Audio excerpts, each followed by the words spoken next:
ముఖ్యమంత్రి రేవంత్ రెడ్డి జూబ్లీస్లోని తన నివాసంలో అధికారులతో సమీక్ష నిర్వహించారు. ప్రజాపాలన విజయోత్సవాలపై చేపట్టే కార్యక్రమాలను సీఎంకు వివరించారు అధికారులు. ప్రభుత్వం చేపట్టిన సంక్షేమ అభివృద్ధి కార్యక్రమాలను విస్తృతంగా ప్రజల్లోకి తీసుకువెళ్లాలని అధికారులకు సూచించారు రేవంత్ రెడ్డి. కరీంనగర్, మహబూబ్ నగర్ జిల్లాల్లో సభలు నిర్వహించనున్నారు. ఈ నెల 19న వరంగల్ వేదికగా 22 జిల్లాల్లో మహిళా శక్తి భవనాలకు శంకుస్థాపన చేయనున్నారు. డిసెంబర్ 7, 8, 9 తేదీల్లో Hyderabad tank bund, secretariat, necklace రోడ్లో విజయోత్సవాలు నిర్వహించాలని నిర్ణయించారు. డిసెంబర్ 9న సెక్రటేరియట్ ఆవరణలో తెలంగాణ తల్లి విగ్రహాన్ని ఆవిష్కరించనున్నారు.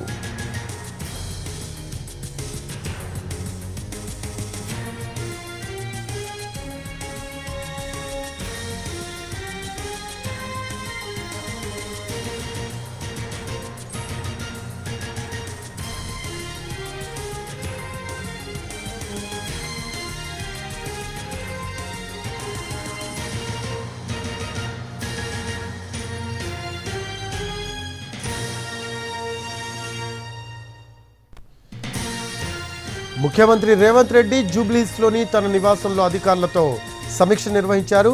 ప్రజాపాలన విజయోత్సవాలపై చేపట్టే కార్యక్రమాలను సీఎంకు వివరించారు అధికారులు. ప్రభుత్వం చేపట్టిన సంక్షేమ అభివృద్ధి కార్యక్రమాలను విస్తృతంగా ప్రజల్లోకి తీసుకువెళ్లాలని అధికారులకు సూచించారు రేవంత్ రెడ్డి. కరీంనగర్, మహబూబ్ నగర్ జిల్లాల్లో సభలు నిర్వహించనున్నారు. ఈ నెల 19న వరంగల్ వేదికగా 22 జిల్లాల్లో మహిళా శక్తి భవనాలకు శంకుస్థాపన చేయనున్నారు. డిసెంబర్ 7, 8, 9 తేదీల్లో Hyderabad tank bund, secretariat, necklace రోడ్లో విజయోత్సవాలు నిర్వహించాలని నిర్ణయించారు.